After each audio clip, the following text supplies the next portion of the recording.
का तो माता पिता की आज्ञा का तो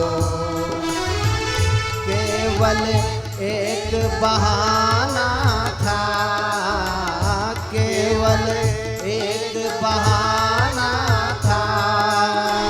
मातृभूमि की रक्षा करने, मातृभूमि की रक्षा करने प्रभु को वन में जाना था। माता पिता की आज्ञा का तो माता पिता की आज्ञा का तो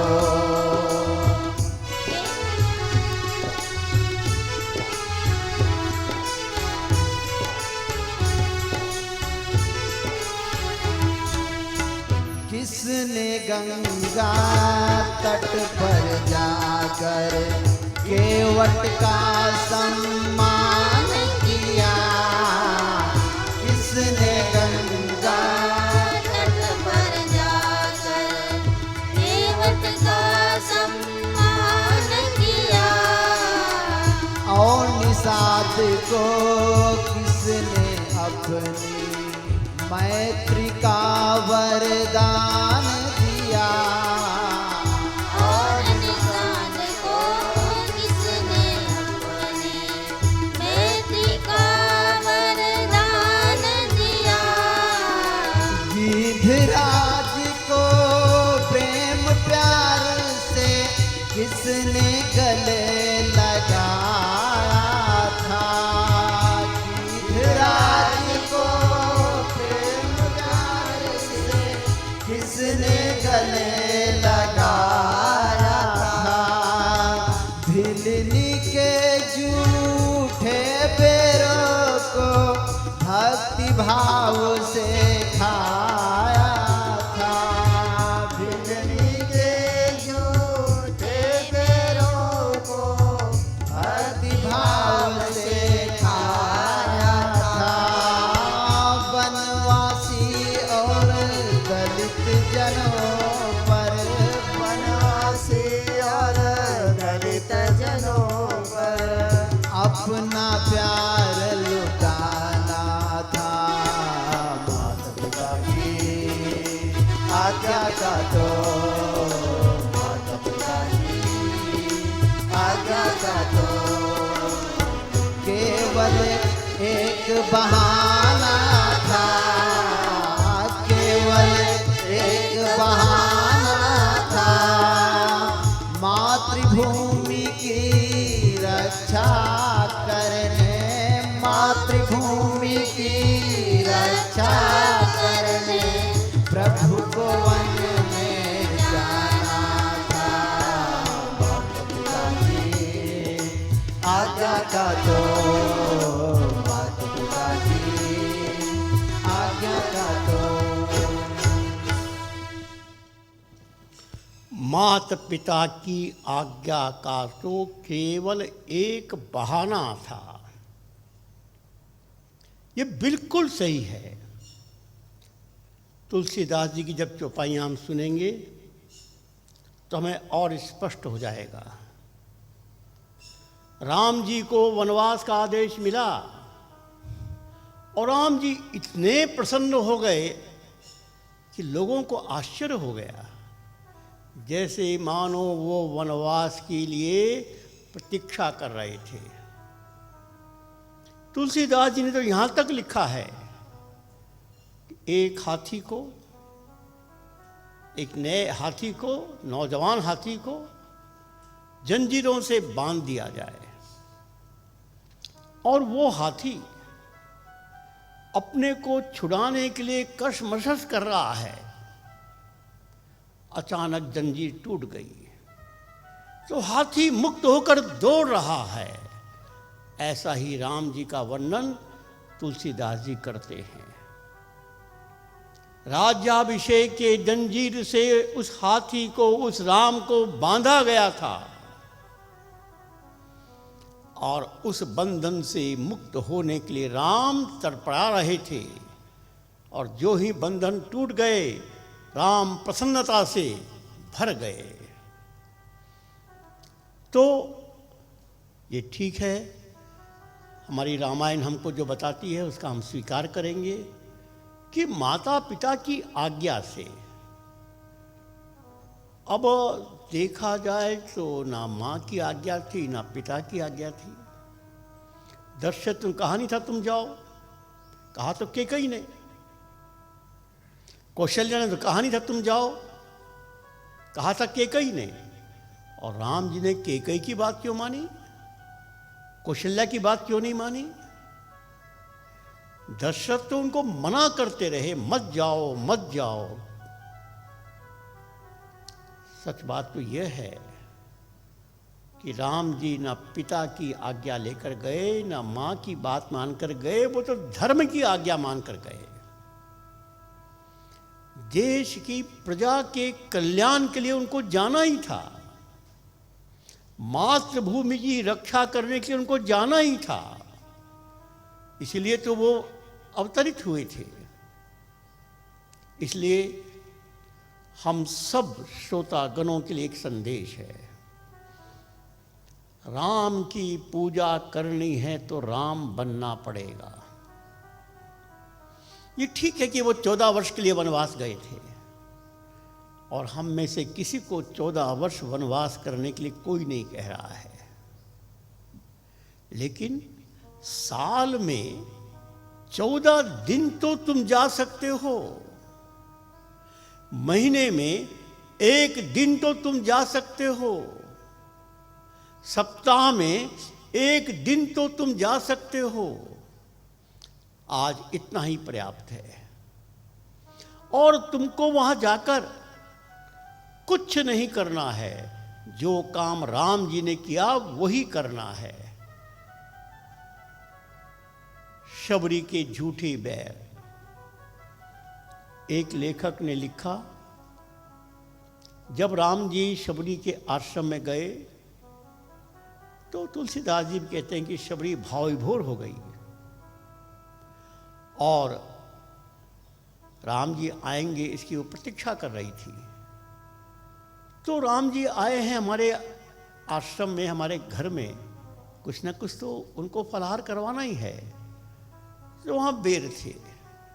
अब बेर खट्टे हैं कि मीठे हैं, इसकी पहचान क्या? तो शबरी पहले उसको खुद चखती थी और मीठे बेर देती थी, खट्टे बेर छोड़ देती थी। लक्ष्मण जी खड़े खड़े गुस्सा हो रहे थे। लक्ष्मण तो क्रोध के अवतार, क्या प्रभु को सूझी है। लक्ष्मण जी ने जो ही राम जी की ओर देखा, राम ने कहा, रे लक्ष्मण, यदि वो नहीं चखेगी तो मुझे खट्टे बेर खाने पड़ेंगे।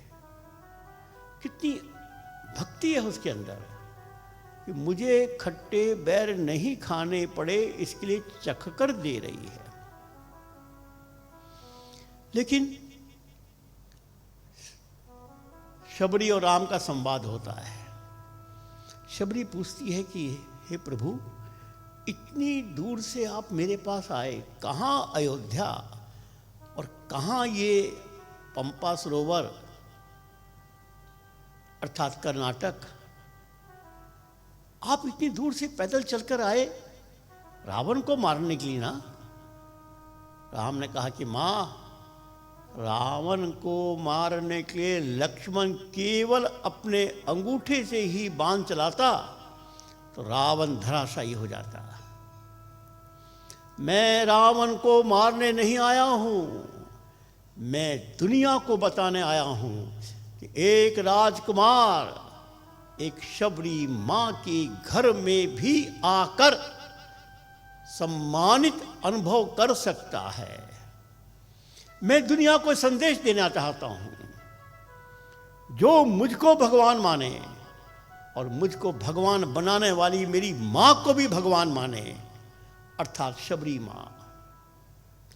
देखो कितना बुरा लगता है कि लोग राम जी को तो भगवान मानकर पूजा करेंगे, लेकिन शबरी जाति का कोई व्यक्ति भी घर में आया तो उसको पीने के लिए पानी भी नहीं देंगे। उसके हाथ का छुआ हुआ पानी भी नहीं पिएंगे। कुछ मंदिरों में तो यहां तक प्रतिबंध कि वो आएंगे तो प्रसाद भी नहीं लेंगे। अर्थात ये राम जी के नाम पर नाटकबाजी नहीं है तो क्या है? ये राम जी के नाम पर व्यवसाय नहीं है तो क्या है? ये भक्ति का नाटक है।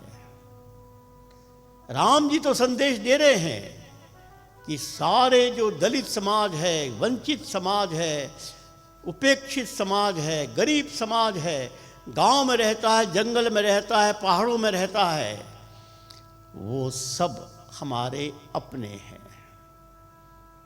और राम जी ने यही करके दिखाया। शबरी के झूठे बैर खाकर राम ने एक संदेश दे दिया। गीधराज को गले लगाया।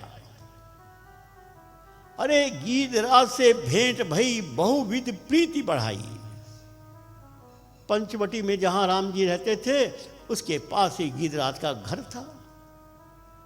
आपस में पारिवारिक स्नेह के संबंध बनाए। और इतना ही नहीं तो गुह और केवट, निषाद राज गुह, उसको मित्र बनाया। उसका वर्णन सुनेंगे हम लोग। कैसे गुह ने अपनी प्रार्थना की, कैसे राम जी ने उसको गले लगाया, कैसे मानो बहुत पुराने समय के मित्र हैं। ये ठीक है कि एक जगह वर्णन आया है कि निषाद राज गुह और राम जी एक ही आश्रम के विद्यार्थी थे। देखो, जो लोग आज भारत में जातिवाद का आरोप लगा रहे हैं वो जरा इसका उत्तर दे। कहाँ दशरथ का बेटा राम और कहाँ एक वनवासी गुह, निषाद राज गुह एक साथ विद्यालय में पढ़ रहे हैं? अरे यही भारत है, यही भारतीय संस्कृति है। इसको विकृत रूप में जो पेश कर रहे हैं वे अपराधी हैं, उनको दंड मिलना चाहिए। अपने स्वार्थ के लिए वो हमारे हिंदू दर्शन का अपमान कर रहे हैं। और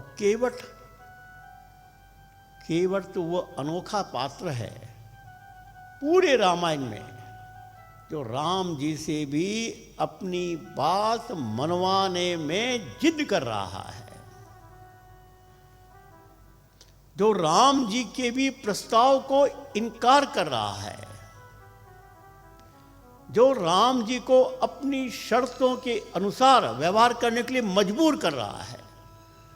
और कौन सा पात्र है पूरे रामायण में? ठीक है, सीता जी गई थी, सीता जी अपने कल्पना से गई थी। राम जी तो राम जी थे। यहां तो केवट कह रहा कि मैं आपको नहीं ले जाऊंगा। चरण धूलि, यहां फिर चरण धूलि का मामला है, चरण का नहीं है।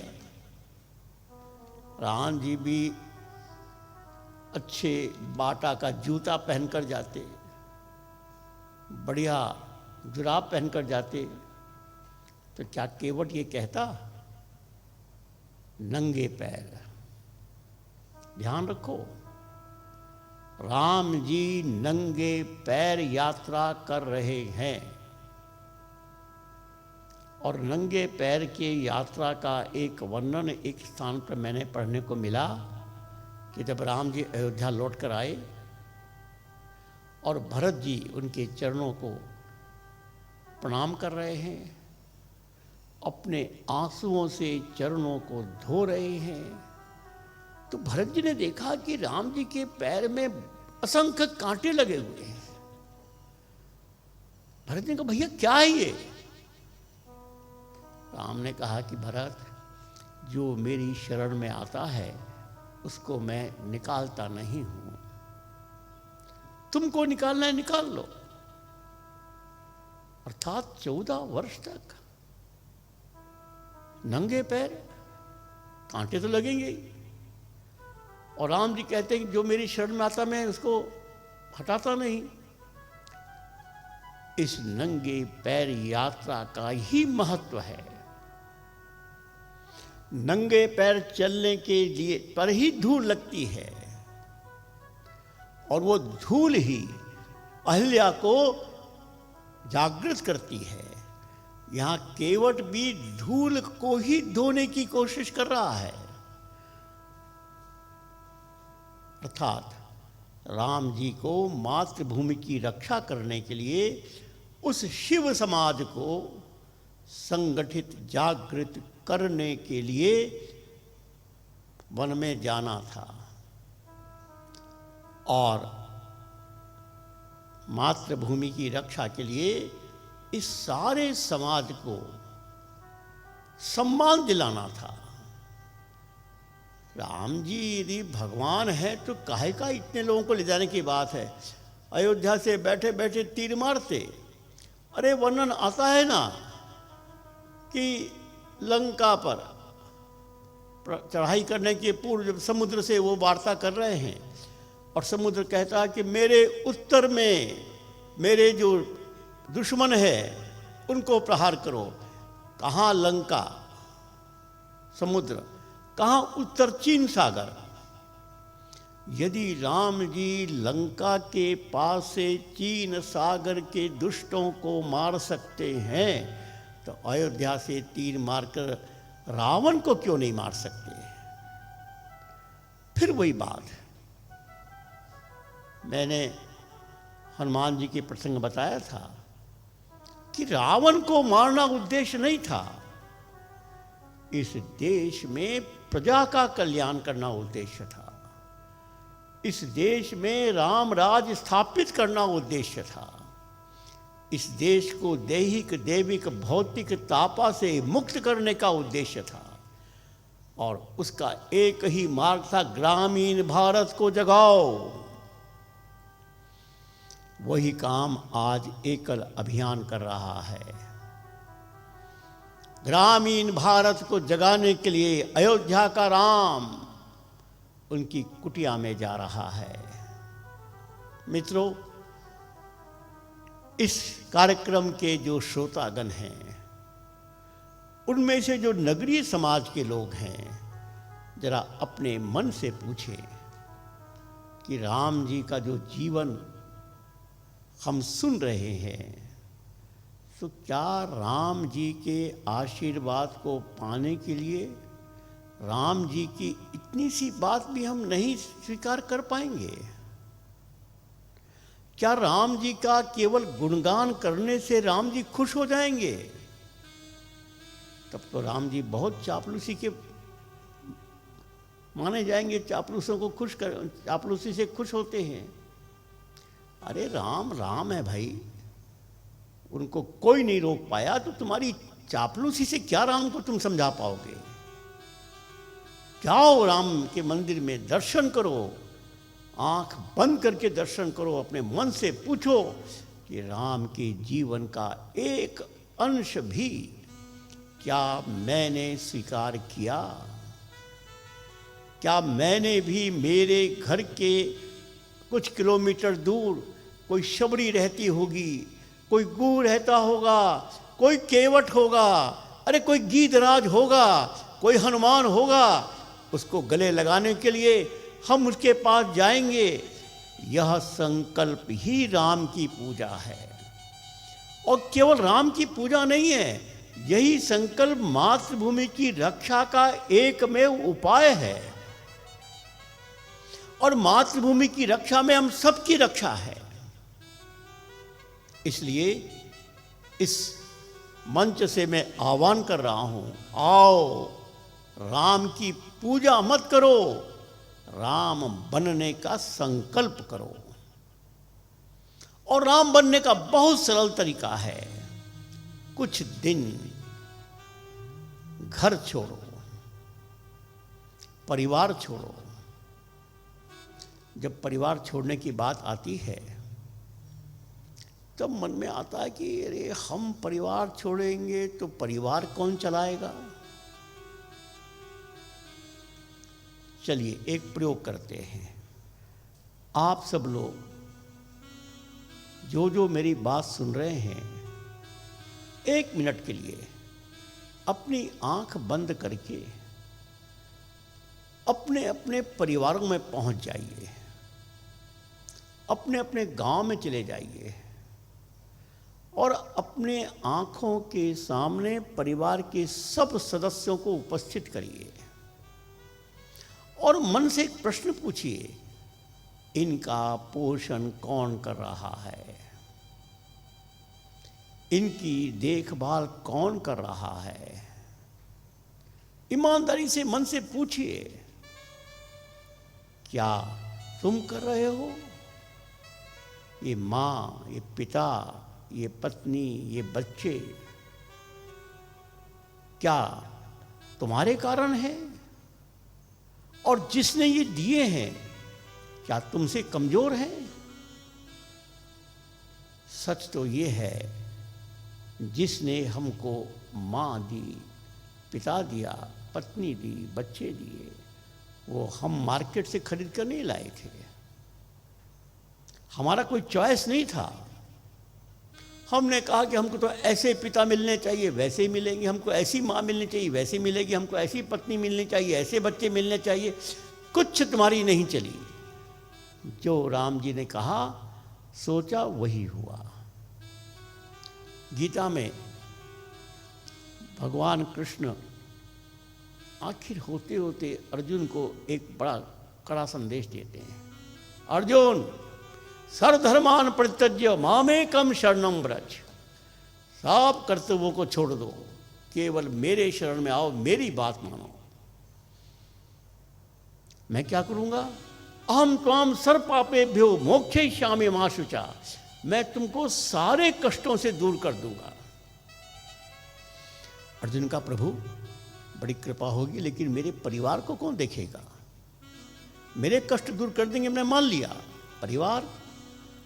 अब भगवान और कड़े शब्दों में बोलते हैं, अर्जुन अनन्यश्चिन्तयन्तो माम ये जनाः पर्युपासते तेषां नित्यभुक्तानां योगक्षेमं वहाम्यहम्।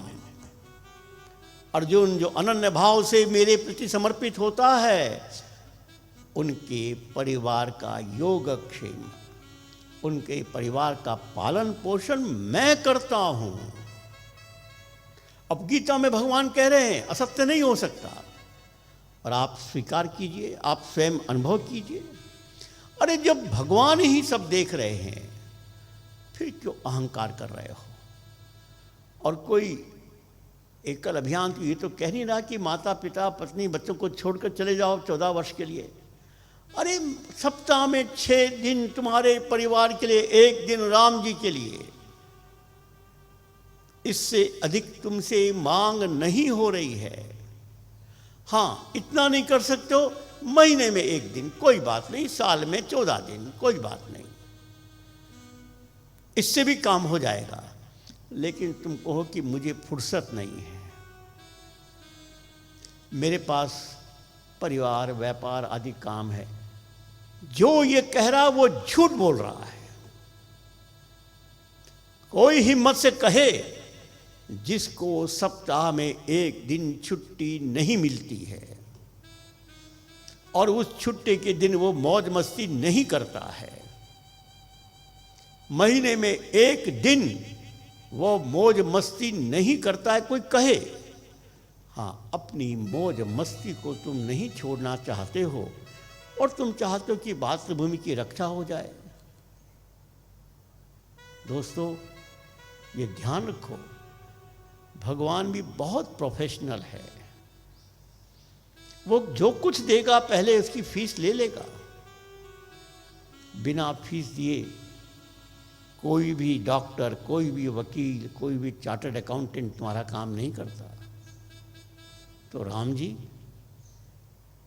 जी भी बिना फीस लिए तुम्हारा कुछ काम नहीं करेंगे। अरे वो दयावान है, वो सब ठीक है, इसलिए सप्ताह में 1 दिन के भरोसे तुमको पूरा जीवन का सुख दे रहे हैं। लेकिन तुमको, हम तो कुछ नहीं करेंगे, हम तो सोएंगे केवल, हम तो पिक्चर देखते रहेंगे, टीवी देखते रहेंगे, मस्ती करते रहेंगे। हे राम जी मेरे परिवार को संभाल लो, हे राम जी मेरे भारत को संभाल लो। राम जी कह रहे तुम अपना काम करते रहो। राम जी का एक संकल्प है, जो मेरे काम पर मैं उसके काम पर, और जो अपने काम पर मैं अपने धाम पर। जो मेरा काम करेगा मैं उसका काम करूंगा। आप जरा मेरी बात की परीक्षा करिए। मैं सार्वजनिक रूप से नाम तो नहीं लेना चाहूँगा, लेकिन किसी को नाम पूछना हो तो मुझसे अकेले में पूछ लीजिएगा। ऐसे कितने कार्यकर्ताओं का मैं उदाहरण दे सकता हूँ जिन्होंने एकल अभियान की आवश्यकताओं की पूर्ति के लिए उस समय अपना समय दिया जब उनके व्यापार में बहुत संकट था।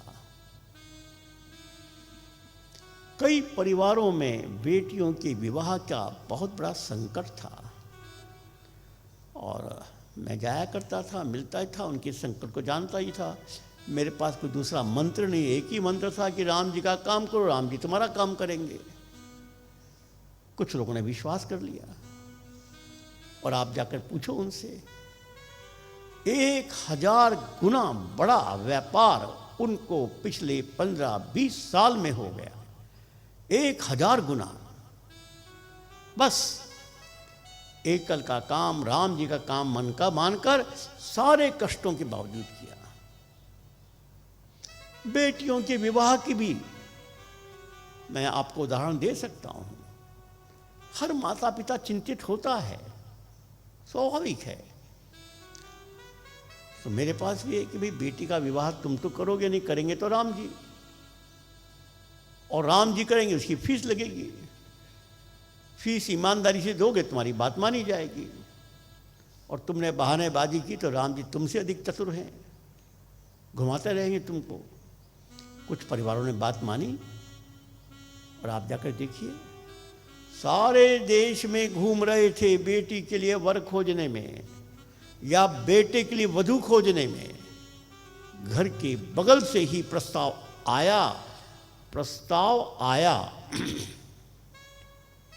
और आज वो सुखी हैं। ये प्रस्ताव कैसे आया? मित्रों, आप सब इस परलोक को ही सुखी बनाने की चेष्टा भी कर रहे हैं, स्वाभाविक है। आइए राम जी की बात मानकर उनके अनुसार अपने कुछ क्षण आप बिताएं। अब गीत का दूसरा चरण हम सुनेंगे।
बलशाली वानर जाति तो पर्वत पर ही रह जाते। बलशाली वानर जाति तो पर्वत पर ही रह जाते। बाली के अत्याचारों को शायद चुप ही सह जाते। बाली के अत्याचारों को शायद चुप ही सह जाते। प्रभु ने मित्र बनाए बानर, प्रभु ने मित्र बनाए बानर। जंगल पर्वत जोड़ दिए,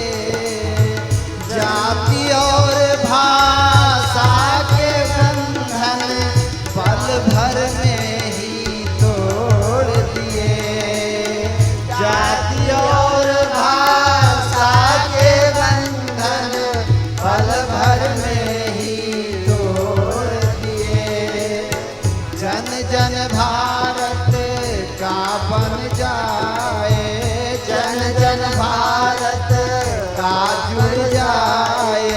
प्रभु ने मन में ठाना था, माता पिता की आज्ञा का दो, माता पिता की आज्ञा का दो।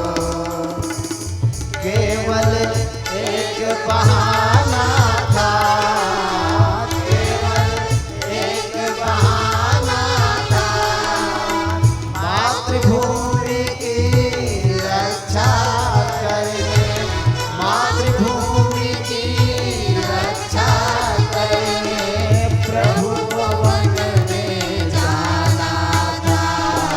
माता पिता की आज्ञा का दो, माता पिता की आज्ञा का दो, माता पिता की आज्ञा का दो।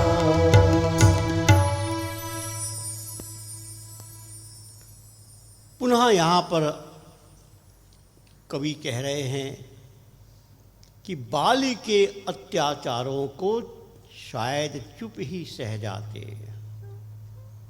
सबको मालूम है कि बाली रावण का मित्र था, उन दोनों की परस्पर संधि थी, और जैसा रावण अत्याचारी था वैसा ही बाली अत्याचारी था, और पूरा वानर समाज जो गिरि पर्वत में रहता था वो सब उसके अत्याचार से पीड़ित था। और यदि राम जी सुग्रीव से मित्रता नहीं करते, यदि राम जी हनुमान को गले नहीं लगाते, यदि राम जी अयोध्या से चलकर किष्किंधा नहीं पहुंचते, और यदि राम जी ने जाति और भाषा के बंधन नहीं तोड़ते, तो बाली का अत्याचार कौन समाप्त करता? अरे रावण की तो बात बाद में है, सीता के मुक्ति की बात तो बाद में है, पहले तो इस वनवासी जाति की अत्याचार से मुक्ति की बात है। राम जी ने इस सारे समाज को जाति और भाषा के भेद से ऊपर उठाकर अपने प्रेम व्यवहार से एक सूत्र में बांध दिया, जन जन को इकट्ठा कर दिया, सबके अंदर महत्वाकांक्षा जगाया, हम अत्याचार को सहन नहीं करेंगे। मित्रों, हमारे शास्त्र तो यहां तक बताते हैं, अत्याचार करने वालों की तुलना में अत्याचार सहने वाले अधिक अपराधी हैं। अरे अत्याचार करने वाले तो पापी हैं ही, लेकिन तुम सज्जन होकर अत्याचारियों को बढ़ावा दे रहे हो, तुमसे बड़ा पापी कौन है? क्षमा करिए, बहुत लोग ऐसे हैं हमारे बीच में जो अहिंसा की बात करते हैं। अरे गांधी जी, अरे महात्मा गौतम बुद्ध, अरे महावीर जी, ये सब अहिंसा की बात करते हैं। चुपचाप सहन कर लो, क्या फर्क पड़ता है, किसी को दुख मत दो। ये सब इन संत महात्माओं का अपमान कर रहे हैं। अरे गौतम बुद्ध ने जब शांति का उपदेश दिया था, उस समय की परिस्थिति क्या थी, इसका विचार नहीं किया आपने।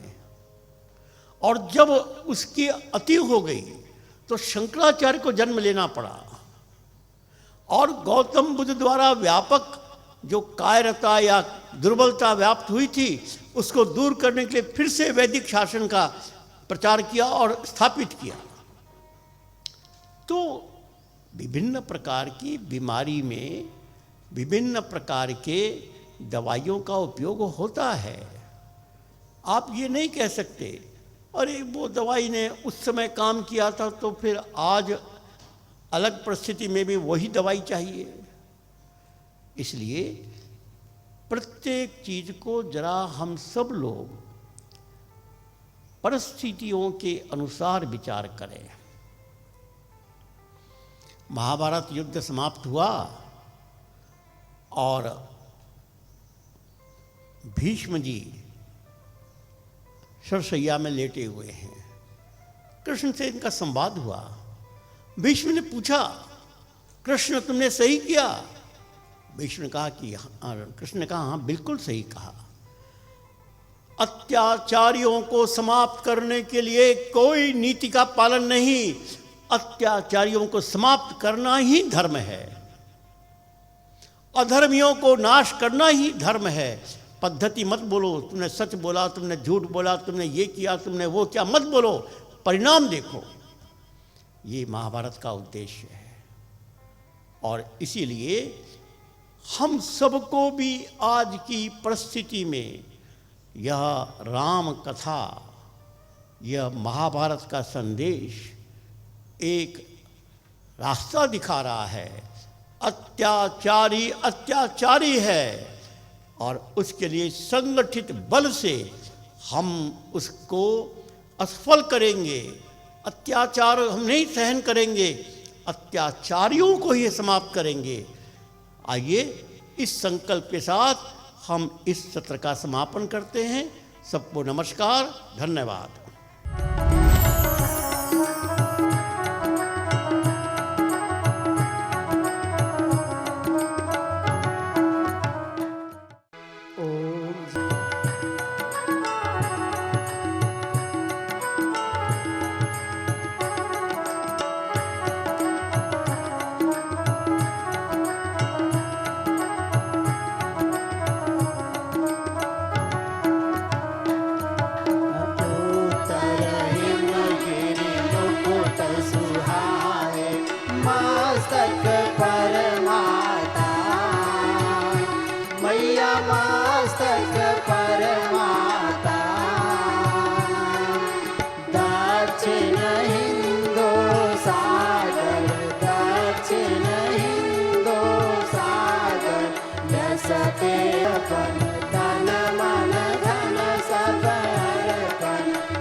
त्वमेव विद्या द्रविणं त्वमेव त्वमेव सर्वं मम देवदेव। ॐ अस्तु मा सद्गमय तमसो मा ज्योतिर्गमय मृत्युर्मामृतं गमय। सर्वे भवन्तु सुखिनः सर्वे सन्तु निरामया सर्वे भद्राणि पश्यन्तु मा कश्चित् दुःखभाग् भवेत्। ॐ सङ्गच्छध्वं संवदध्वं शम्भो मनांसि जानतां देवाभागं यथा पूर्वे सञ्जानाना उपासते। ॐ पूर्णमदः पूर्णमिदं पूर्णात् पूर्णमुदच्यते पूर्णस्य पूर्णमादाय पूर्णमेवावशिष्यते। ॐ शान्तिः शान्तिः शान्तिः। सच्चिदानंद भगवान की जय। भारत माता की जय। गौ माता की जय। गंगा माता की जय। श्री राम जन्मभूमि की जय। श्री कृष्ण जन्मभूमि की जय। काशी विश्वनाथ की जय। पवन सुत हनुमान की जय। बोलो भाई सब संतों की जय। बोलो भाई सब भक्तों की जय। हनुमान परिवार बनाएंगे, दुश्मन से देश बचाएंगे, हनुमान परिवार बनाएंगे। दुश्मन से देश बचाएंगे। 10 करोड़ हो हनुमान परिवार, उतने हो हनुमान तैयार, 10 करोड़ हो हनुमान परिवार। उतने हो हनुमान तैयार। घर घर में हो गो माता, हर आंगन में तुलसी माता, घर घर में हो गो माता। हर आंगन में तुलसी माता।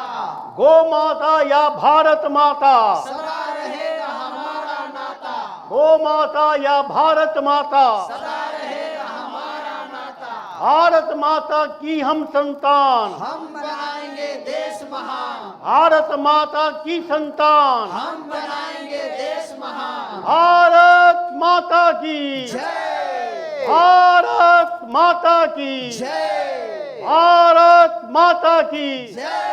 धन्यवाद। श्री राम जय राम जय जय राम।